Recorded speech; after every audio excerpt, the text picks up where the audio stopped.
Smile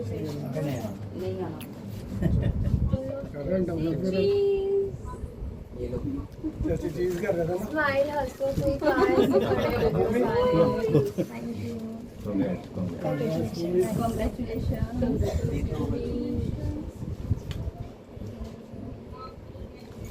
नमस्कार, आप सभी का स्वागत है एक्सेल्शन न्यूज़ में। दर्शकों, जैसे कि हम सब जानते हैं कि हाल ही में यूपीएससी के एग्जाम्स जो हैं उसका रिजल्ट डिक्लेयर हुआ था और अब जो है जेकेएएस के एग्जाम का रिजल्ट भी डिक्लेयर हो चुका है। और जम्मू के बच्चों की बात करें तो इस समय खुशी की लहर जो है वो साफ झलक रही है। इस समय भूमिका हैं जिन्होंने रैंक 8 हासिल किया है।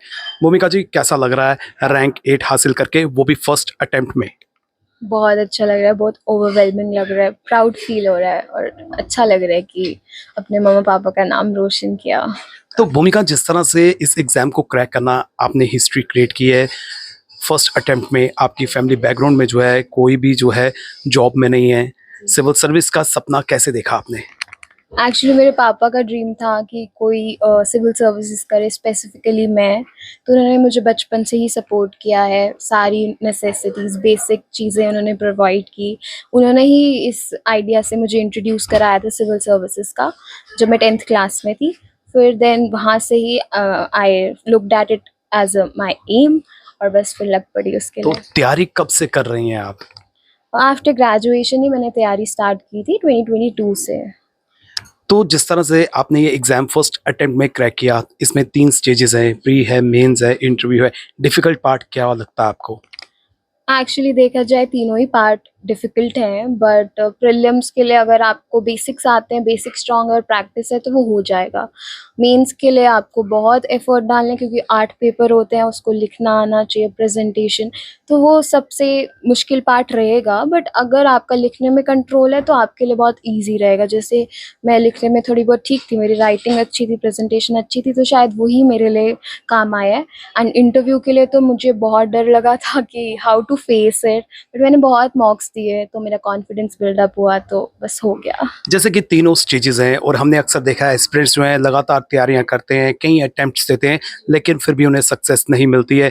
तो क्या आप शेयर करना चाहती हैं टिप्स कि हमें प्री के लिए इस तरह से तैयारी करनी चाहिए, मेंस के लिए इस तरह से तैयारी करनी चाहिए और पर्टिकुलर इंटरव्यू के लिए इस तरह से करनी चाहिए? जी, सबकी पर्सनल अपनी चॉइसेस होती हैं, बट मेरे लिए क्या काम किया, मेरे पास प्रीलिम्स को पढ़ने के लिए स्पेसिफिकली 1 ही महीना था। तो मैंने जितने भी 4 साल के पीवाईक्यूज़ थे, उनको अच्छे से एनालिसिस किया था कि कैसे क्वेश्चंस पूछते हैं, टेस्ट सीरीज़ लगाई थी, यूपीएससी के पीवाईक्यूज़ बहुत लगाए थे। तो फिर प्रीलिम्स उससे मेरा हो गया। सीसैट यहाँ पे नॉर्मली आता है, तो वो आप प्रैक्टिस से ईज़िली कर पाओगे।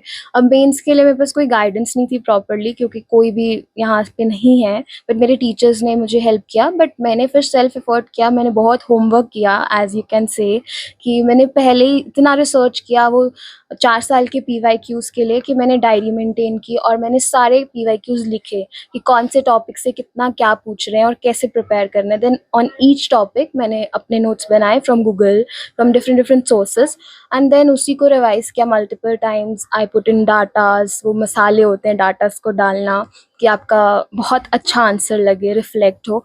तो मेरा जो मेरे को हेल्प किया है वो, मैंने पीवाईक्यू में बहुत कमांड रखी थी। सेकेंडली मैंने बहुत मीन्स आंसर राइटिंग की थी और टेस्ट सीरीज दी थी, तो that really helped me. Coaching की बात करें, कोचिंग कितनी ज़रूरी है? और कुछ स्टूडेंट्स जो हैं कोचिंग प्रेफर नहीं करते हैं, आपका क्या रहा? क्या आपने कोचिंग हासिल की? ग्रुप स्टडीज़ में थी, इंडिविजुअल थी? किस तरह से जो आप स्टडी करती थी? कोचिंग का सबसे बड़ा जो श्रेय है वो ये है कि वो आपको एक डायरेक्शन देता है। जिन बच्चों के जैसे अभी मेरे बैकग्राउंड में कोई भी ऐसा नहीं है इस फील्ड में, तो मेरे पास डायरेक्शन नहीं थी, गाइडेंस नहीं थी, तो कोचिंग ने मुझे वैसे लोगों से मिलाया जो मुझे गाइड कर सकते हैं। But at the end it's your self effort. आप खुद से भी कर सकते हो, क्योंकि अब तो आफ्टर कोरोना सोशल, मतलब आपको हर जगह पे इतना ज़्यादा रिसोर्सेज मिल जाएंगे, इट्स बोmbardment ऑफ रिसोर्सेज, तो you need to select resources और उसके बाद आप अपने से तैयारी करो। वो डिपेंड करता है आप कोचिंग लेनी है नहीं लेनी है। जैसे कि आपने ग्रेजुएशन पास आउट की और उसके बाद ही जो है आपने कहा कि मैंने अब सिविल सर्विसेज की तरफ जाना है, एडमिनिस्ट्रेटिव सर्विसेज की तरफ जाना है, तो सब्जेक्ट की पर्टिकुलर बात करें तो सब्जेक्ट कौन सा आपने चूज़ किया और क्या सब्जेक्ट चूज़ करने में कोई प्रॉब्लम? मेरा ऑप्शनल इकोनॉमिक्स था, जो मुझे हर एक ने मना किया कि ऑप्शन नहीं लो, कोई ईज़ी ऑप्शनल चूज़ करो और ईज़ी वे पे जाओ, आपका हो जाएगा। तो मैं जब दिल्ली में भी थी, वहाँ पे भी सबने मना किया, बट मेरे पेरेंट्स ने मुझे बोला गो फॉर इकोनॉमिक्स, क्योंकि I had interest in that, और स्कूल में भी आई स्कोर्ड गुड, कॉलेज में भी, तो इसीलिए I just went with economics as my optional and it really helped me to clear the exam. जैसे कि अब आपने जेकेएस का एग्ज़ाम क्रैक कर लिया है और एस्पिरेंट्स की बात करें तो जो कैंडिडेट्स क्वालिफाई करते हैं तो उनका रुझान जो है यूपीएससी की तरफ रहता है। तो क्या भविष्य में आप यूपीएससी की भी तैयारी करेंगी? जी, ज़रूर करूँगी। यूपीएससी वाज़ द गोल, तो ये तो मिडल वे पे हो गया, तो यूपीएससी तो ट्राई करूँगी, अपना बेस्ट दूँगी। शेयर क्या करना चाहते हैं कि डिफ़िकल्ट पार्ट आपकी जर्नी में क्या रहा? सबसे डिफ़िकल्ट पार्ट ये रहा कि हम सोचते हैं शायद 1 साल में हो जाएगा, बट इट टेक्स टाइम, 3-4 साल लग जाते हैं, आपको सेल्फ प्रिपरेशन करनी पड़ती है, कोचिंग ले रहे हो तो 2 साल उसमें चले जाते हैं। इन बिटवीन लाइफ़ कभी भी एक स्ट्रेट पाथ में नहीं चलती, अप्स एंड डाउन्स आते हैं, कभी फैमिली प्रॉब्लम्स, कभी खुद की प्रॉब्लम, स्ट्रेस, डिप्रेशन, सब कुछ फेस किया मैंने, हेल्थ इश्यूज़, मेंटल इश्यूज़। सो डीमोटिवेशन मिल होती थी, कभी-कभी पढ़ाई नहीं होती थी, मैंने 2-3 महीने बीच में छोड़ दिया था।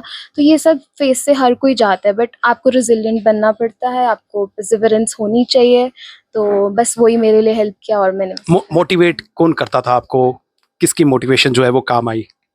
सबसे ज़्यादा तो मैं खुद को ही क्रेडिट दूँगी, क्योंकि मैं सेल्फ मोटिवेशन पे ज़्यादा बिलीव करती थी, क्योंकि हमेशा आपके पास कोई नहीं रहता कि आपको मोटिवेट करे। तो मैं सेल्फ मोटिवेशन में ज़्यादा बिलीव करती थी, बट अगर सेल्फ मोटिवेशन कम पड़ जाए तो मेरा फैमिली थी, मम्मा-पापा, ब्रदर, मेरे फ्रेंड्स थे, फैमिली थी, तो वो लोग मोटिवेट करते थे, वो बोलते थे कि कोई बात नहीं, हो जाएगा। तो बस। अचीवमेंट है आपकी, लेकिन रिएक्शन की बात करेंगे तो जैसे कि आपका रिज़ल्ट डिक्लेयर हुआ, जब आपने रिज़ल्ट आपने देखा, किस तरह की रिएक्शन थी आपकी, पेरेंट्स की और क्या आपने एक्सपेक्ट किया था कि आपका फर्स्ट अटेम्प्ट में क्लियर हो जाएगा? जब रिज़ल्ट आया मैं तो बड़ी एंग्शियस थी, मैं तो रिज़ल्ट देख भी नहीं पाई, मेरे भाई, मम्मा-पापा ने देखा एंड मैं बस उनका एक्सप्रेशन देख रही थी, बस बता दो पास हूँ कि फ़ेल हूँ? पास हूँ कि मतलब मैं बस वो देख रही थी। देन माय मदर केम, उन्होंने बोला 8th रैंक है, मुझे बिलीव नहीं हुआ। I was very grateful to God कि चलो हो गया। This is to all. मेहनत जो है वो रंग लाई है और जिस तरह से बाकी एस्पिरेंट्स की बात करें वो लगातार जो है प्रयास करते हैं लेकिन उन्हें सफलता नहीं मिल पाती। कहीं न कहीं जो है वो चूक कर रहे हैं, कहीं न कहीं जो है वो अपनी गलतियों को इग्नोर कर रहे हैं। कई बार अटेम्प्ट्स करते हैं और वो सेम मिस्टेक जो है वो रिपीट करते हैं। उनके लिए आखिर में क्या संदेश रहेगा?